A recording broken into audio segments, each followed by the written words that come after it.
चलिए आज हम लोग पढ़ेंगे क्रिस्टल फील्ड थ्योरी, पर ये केस किसके लिए होगा? टेट्राहेड्रल के लिए। ऑक्टाहेड्रल ही आपको एग्जाम में आएगा, टेट्राहेड्रल आपको पढ़ा दे रहे हैं क्योंकि हम टेस्ट में क्वेश्चन बनाएंगे ही। सीबीएसई को बनाना था तो सोचे तुमको भी पढ़ा दें। ये महंगा है उससे। चलिए ठीक है, उसके बाद CFSC निकालना सीखेंगे और उसके बाद हम लोग आगे बढ़ जाएंगे। ठीक है, टेट्राहेड्रल पढ़ना है। हाँ, तो टेट्राहेड्रल शेप कैसा होता है? बोलो टेट्राहेड्रल जैसा। ठीक है, टेट्राहेड्रल के बीच में एंगल कितना का होता है? ठीक है, 90 डिग्री तुम बोल रहे हो, उसी समय तुमको आत्महत्या करना होगा क्योंकि 109.5 डिग्री का होता है ये। ठीक है, हर एंगल 90 का नहीं होता। ठीक है, तो देखो यहाँ भी सेम केस होगा ऑक्टाहेड्रल जैसा, ऐसा मत सोचना क्योंकि डी का वही 5 फिगर तुम वापस याद करो, फूल बनाए थे जो हम लोग। ये XY था, ये YZ था, ये ZX था,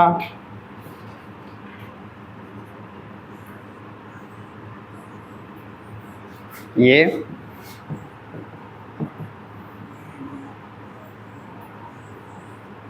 x² - y² था,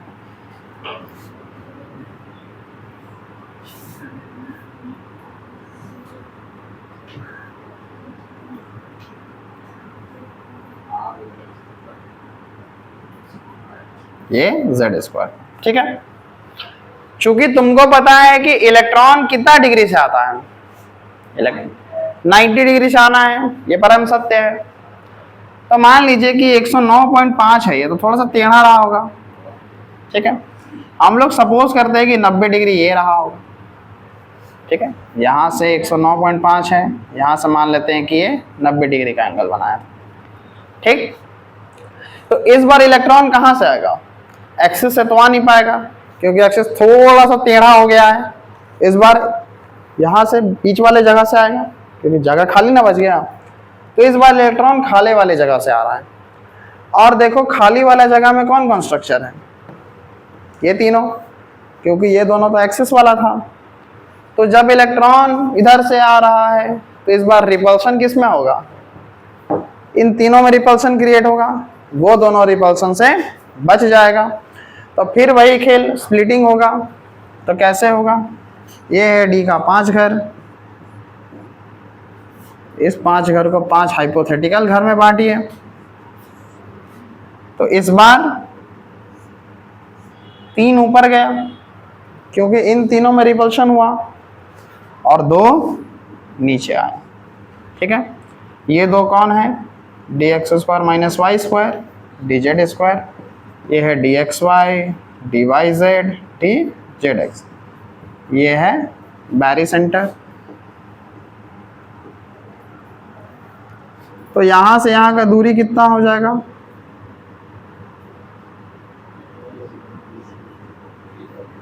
∆T। ठीक है, और यहां से यहां का दूरी कितना हो जाएगा?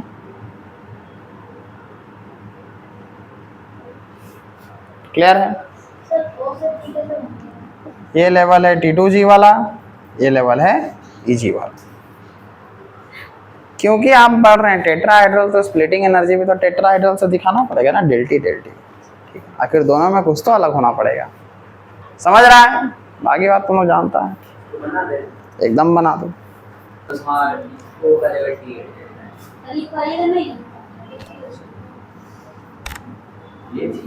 हो गया चेंज। इसमें बस तुम समझ जाना कि ना इलेक्ट्रॉन जो है 90 से आ रहा मतलब बगल से आ रहा होगा, क्योंकि 109.5 है तो 90 से घसका हुआ होगा। ठीक है, इतना तो हाइपोथेटिकली समझ में आ जाएगा तुमको। और बस यही उसका खेल है T2G और EG का। ठीक है, चलो CFSC, CBSC नहीं है, CFSC है। ठीक है।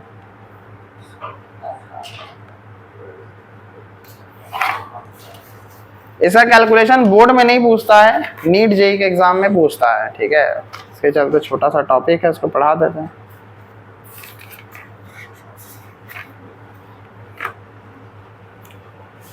क्या है? Crystal field splitting energy. पहले पढ़ेंगे ऑक्टाहेड्रल का, पहले क्या यही पढ़ने हैं। टेट्राहेड्रल में फार्मूला खाली बदल जाता है, ठीक है। सुंदर तरीके से बनता है, इसलिए थोड़ा सा आपको इसमें ध्यान देना होगा। CFSC में इसका फार्मूला क्या कहता है? CFSC बराबर x इंटू प्लस 0.6 डेलो प्लस y माइनस 0.4 डेलो प्लस z इंटू p, ठीक है। बड़ा सुंदर नहीं दिखने वाला फॉर्मूला है ये। x क्या है? तो number of electron in EG set. EG set में जितना इलेक्ट्रॉन होगा उसको x में भरोगे। y क्या है? Number of electron in T2G set. y जो है आपका T2G सेट वाला इलेक्ट्रॉन हो गया, ठीक है। z क्या है आपका? कितना नंबर ऑफ पेयर्स बना आपके पास, और p क्या है आपके पास? तो p है पेयरिंग एनर्जी, ठीक। पेयरिंग एनर्जी अगर आपको क्वेश्चन में लिखा रहेगा तो ही आप p का वैल्यू बैठाइएगा, नहीं लिखा रहेगा तो नहीं बैठाइएगा। जनरली नहीं लिखा हुआ ही मिलता है, p को p के जैसा ही छोड़ दिया जाता है। ये मजेदार है CFSC। चलो तो दो केस का क्वेश्चन लेते हैं। एक तुमको स्ट्रॉन्ग फील्ड लाइगैंड के लिए बता देते हैं, एक तुमको वीक फील्ड लाइगैंड के लिए बता देते हैं। दोनों का केस समझ जाओगे तो घर भरना सीख जाओगे। इसमें दो तरीके का क्वेश्चन तुमको सिखा देंगे, T2G और EG भरना और CFSC निकालना, दोनों एक ही क्वेश्चन में स्कीम है। मान लो एक क्वेश्चन है, वो आपसे बोल दिया कि कैलकुलेट, एक आम मैंगो क्वेश्चन तुमको देगा जिसमें तुमको सिर्फ कॉन्फ़िगरेशन वाला टर्म दे देगा और बोलेगा कि बताइए इसमें CFSC कितना है या T2G और EG में वैल्यू कितना है। और एक तुमको लाइगैंड वाला क्वेश्चन देगा, मतलब उसमें पता लिखा रहेगा FeCN6 माइनस है, TiH2O 3+ है, तो उसमें पहचानना होगा। तो मान लो कि दे दिया कि calculate CFSC in D4 4 lambda not is greater than P। मतलब यहाँ स्प्लिटिंग एनर्जी पेयरिंग एनर्जी से बड़ा है। और सेम क्वेश्चन छापा जाएगा, कैलकुलेट CFSC इन D4 4, एक बार पेयरिंग एनर्जी बढ़ा होगा, ठीक है। दो केस, एक बार स्प्लिटिंग एनर्जी बढ़ा है, एक बार पेयरिंग एनर्जी बढ़ा है, कॉन्फ़िगरेशन सेम है। क्योंकि ये दोनों केस SFL और WFL का होता है। अब अभी तो तुमको लिख के दे देगा, बाद में अगर कंपाउंड देगा तो उसमें पहचानना होगा कि स्ट्रॉन्ग फील्ड है कि वीक फील्ड है, ठीक है। तो चलो घर भरना शुरू करो। क्योंकि आपको D4 भरना है तो वही घर छोड़ दो लिखना, अभी समझो बात को। CFSC नहीं समझोगे जेई का 4 नंबर चला जाएगा, ठीक है। क्योंकि ये ऑक्टाहेड्रल की बात कर रहा है, तो ऑक्टाहेड्रल का स्प्लिटिंग याद करिए। T2G 3 सेट के साथ नीचे है और EG 2 सेट के साथ ऊपर है, समझते जाना। क्योंकि D4 भरना है तो D4 में 4 इलेक्ट्रॉन भरना है। अब तो तुम पहले ग्राउंड स्टेट ही भरेगा कि 1 2 3 4, पहले इसको भरना है, ठीक है। अब इससे इधर बंटवारा होगा 1 2 3। अब चौथा भरने के लिए तुमको एक केस लिखना होगा कि आपका स्प्लिटिंग एनर्जी पेयरिंग एनर्जी से बड़ा है, तो ये जीवन में क्या करना चाहेगा? पेयर करना चाहेगा। काहे कम एनर्जी लग रहा पेयरिंग, तो चौथा पेयर कर ले, ठीक। तो पहला क्वेश्चन यहाँ से आ गया, तो इसमें T2G में कितना इलेक्ट्रॉन हो गया? 4, और Eg में कितना हो गया। एक ये सवाल बनता है, किसी का भी कॉन्फ़िगरेशन देके बोलेगा T2G और Eg में वैल्यू बताइए, ठीक है। अब यहां से निकलेगा CFSC, ध्यान से समझना। तो पहले x है, x यानी number of electron in Eg set, ठीक है। तो Eg सेट में कितने इलेक्ट्रॉन है, 0 into 0.6 Delo plus number of electron in T2G set, तो T2G में कितना है 4, प्लस का माइनस बाहर निकल गया, तो -4 0.4 डेलो, किसी को परेशानी। प्लस अब देखो Z क्या है, number of pairs. Number of pair निकालना थोड़ा सा कचकची होता है, क्योंकि देखो नंबर ऑफ पेयर निकालने के लिए तुमको T2G और Eg को जोड़ना पड़ेगा, सिर्फ पेयरिंग वाला जोड़ना पड़ेगा और इससे लाके घटाना पड़ेगा। पेयरिंग एनर्जी निकालने के लिए ये जो नंबर ऑफ पेयर है, देखो जैसे इसके पास एक पेयर है 1, इसके पास कितना पेयर है 1 + 0 माइनस इसके पास कितना पेयर है, तो 1 ही आई, 1 + 0 - 0, ठीक है। यानी कि Z निकालना है आपको, तो pair of T2G plus pair of Eg minus pair of d orbital. समझ जाएगा इतना में कि इसमें पेयरिंग प्लस इसमें पेयरिंग माइनस इसका पेयरिंग, पेयरिंग समझता है ना, जो डाउन स्पिन होगा, तो वहां से Z निकल जाएगा। तो यहाँ देखो 1 + 0 - 0, क्योंकि वहां तो पेयरिंग है ही नहीं 0, तो यानी कि 1 आ गया, क्योंकि यहाँ एक वो है, तो Z का वैल्यू 1। और पेयरिंग एनर्जी आपको क्वेश्चन में ही लिख कर देगा कि पेयरिंग एनर्जी इतना है, 0.8 है 1.6 है, तो फर्क नहीं पड़ता। तो यहाँ तो 0 हो गया, निपटा गया। यहाँ 4 चौके 16 माइनस 1.6 डेलो प्लस, तो यही आपको आ गया CFSC। है मजेदार क्वेश्चन। अब एक बार और के लिए हम लोग उसको बनाएंगे। इसमें अगर 20% समझा तो उसमें 100% लगता है हमको समझ जाएगा। चलो फिर यहाँ वही काम करना है, D4 आया नहीं भरना है, पर इस बार केस थोड़ा सा अलग है, क्योंकि बोला है D4 पहले भरिए, क्योंकि यहाँ भरने में तो कोई नहीं। ध्यान से थोड़ा देखो ना यार, समझ जाए, कोई महंगा चीज नहीं है, थोड़ा आंख लगाओ ना। 4 भर दिए ना, और जो स्प्लिट कर दो, घर ऐसे ही बटेगा, क्योंकि ऑक्टाहेड्रल है। ये हो गया आपका T2G, ये हो गया आपका Eg। 4 भरना है, तो देखिए एक पहले ग्राउंड ही भराएगा, ग्राउंड स्टेट पहले भराएगा, 1 2 3। अब चौथा के लिए देखिए यहाँ केस देखना पड़ेगा कि स्प्लिटिंग एनर्जी पेयरिंग एनर्जी से कम है, तो जीवन में क्या करना चाहेगा, स्प्लिट करना चाहेगा, क्योंकि जिसमें एनर्जी कम लगेगा हम लोग वही काम करेंगे। ये लिगेंड से भी देखा जाता है, और ये क्वेश्चन दिया है वो तो भी देखा जाएगा, ठीक है। स्प्लिटिंग एनर्जी पेयरिंग एनर्जी से कम है, यानी चौथा इलेक्ट्रॉन ऊपर भाग गया। कोई दिक्कत समझने में, समझ रहे हो ना। अब हो गया, तो T2G में कितना 3 इलेक्ट्रॉन और Eg में कितना, clear. Now we have to calculate CFSC। सबसे पहले x क्या है, तो Eg सेट में क्या कोई इलेक्ट्रॉन है 1 × 0.6 डेलो प्लस, फिर y है, y T2G सेट का इलेक्ट्रॉन, T2G में क्या है 3 - 0.4 डेलो plus z number of pair. Number of pair कैसे निकलता है, इसका पेयर जोड़ इसका पेयर माइनस इसका पेयर, इसमें एक को पेयर नहीं है, इसमें एक को पेयर नहीं है, इसमें एक को पेयर नहीं है, तो 0 + 0 - 0 कुल मिला के 0। तुम लोग का नहीं बोल रहे हम, तो 0.6 डालो, 4 तिया 12, ठीक। और 1.2 में 0.6 घटाएंगे तो कितना आएगा बाबू, कैसा आएगा 0.6,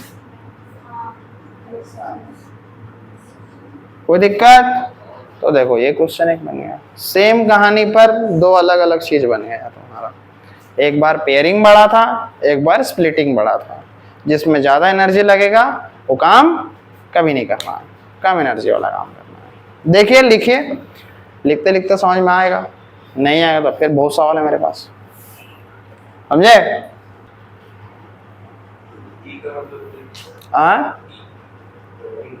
पेयरिंग एनर्जी, और पेयर करेगा तो उसका कुछ एनर्जी रखेगा ना कि 1.8 एनर्जी से पेयरिंग किया, 0.6 से किया, तो वो क्वेश्चन में लिख के देगा आपको। ये क्वेश्चन में लिख के नहीं दिया गया है। पी का वैल्यू देगा तो बिठा देंगे, वो आपको नहीं निकालना है, वो क्वेश्चन में लिख के देगा। फर्स्ट बॉक्स खाली है उसको देखेंगे, पूरा को देखेंगे, नहीं नहीं, यहाँ से पेयर देखना है। इसका इसमें जगह पेयर रहेगा, इसका पेयरिंग और इसमें जगह पेयर रहेगा, लोग दोनों को जोड़ेंगे और इसका पेयरिंग से घटा देंगे। तो पेयरिंग रहता तो दोनों को घटा देते। हाँ तो यहाँ जोड़ के यहाँ से घटा देते हैं। अभी बताएंगे उसको, बता कुछ वही केस हुआ। एक ये बना,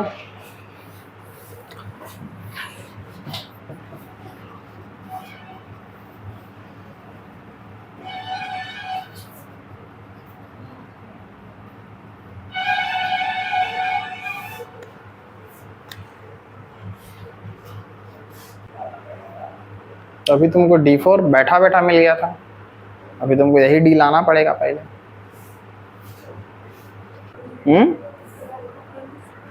D पता चल गया ना, निकालिए यहाँ से, CFSC निकालिए। तो D6 आया ना, बस। आप स्पिन मारे 5 और एक जो बचा डाउन स्पिन मार के फर्स्ट। हाँ ठीक है, तो पेयर हो गया। हाँ तो स्प्लिट करो अब ऐसे, T2G और EG में बाहर हो। SSL में ना पेयरिंग होता है। हाँ तो SSL हो गया। कौन सा? अरे तो यहाँ ना पेयरिंग करना है, जो करना है यहाँ करोगे, वहाँ तो तुम आम जनता भरा, उसके बाद यहाँ भरो, तब ना T2G और EG पता चलेगा।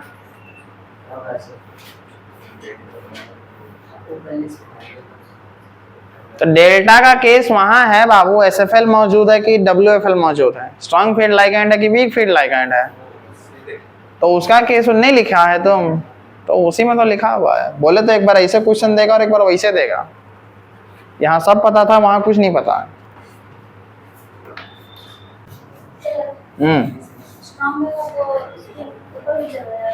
ऊपर क्या ले जाएगा, स्ट्रॉन्ग का केस काची बताए थे। चलो देखो, सबसे पहले हमको सब निकालना पड़ेगा, तो उसके लिए सबसे पहले कॉन्फ़िगरेशन करना होगा, कॉन्फ़िगरेशन के लिए स्टेट पता करना होगा।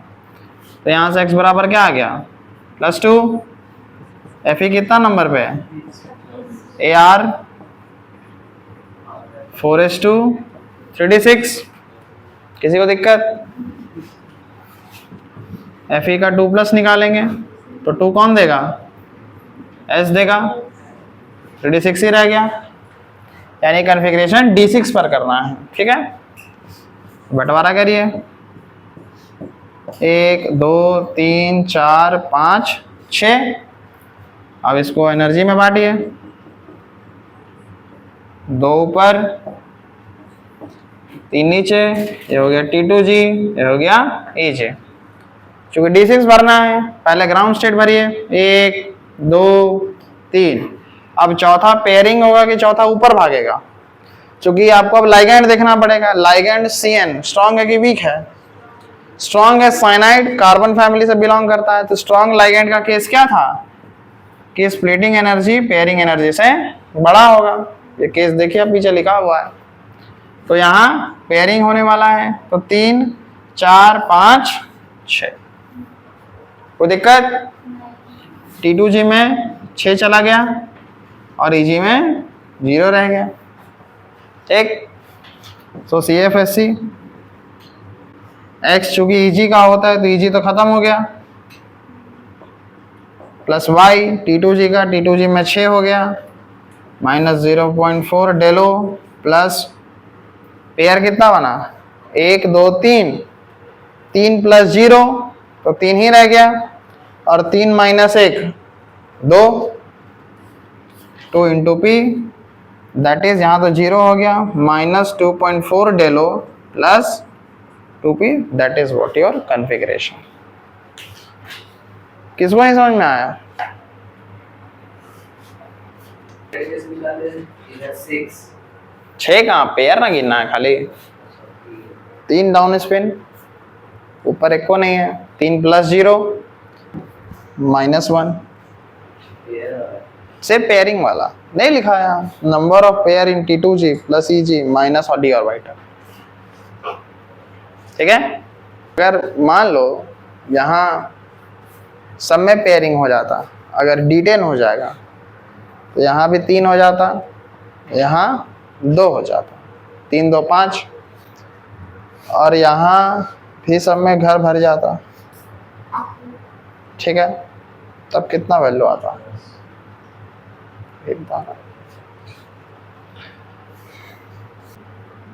10 कैसे, 0 ना होगा? हाँ तो माइनस ना होता इससे, 3 2 5, 5 वहाँ हो गया और 5 पेयर यहाँ बनेगा, 5 5 0, एक भी पेयरिंग एनर्जी नहीं लगेगा क्योंकि खुद से पेयर कर लेगा वो। पर अगर हम लोग करा के देंगे तो फिर हमको तो अपने मेहनत से पेयरिंग करवाना पड़ेगा, इसके चलते वहाँ इसको माइनस करके पेयरिंग एनर्जी गुना कर देते हैं। अब जहाँ पेयर ही नहीं होता है, जहाँ पेयर ही नहीं हो रहा है या पेयर पूरा हो गया तो उसमें पेयरिंग एनर्जी कुछ नहीं लगता, 0 हो जाता है। देखो अभी क्वेश्चन बना था ना, एक पेयर ही नहीं बचा था, तो वो तभी निकलेगा जब आपके पास पेयर रहेगा, नहीं रहेगा तो नहीं निकलेगा। या जितना पेयर डी के पास है उतना ही पेयर इसके पास भी हो गया तो भी 0 आ जाएगा, कोई मेहनत नहीं लग रहा है।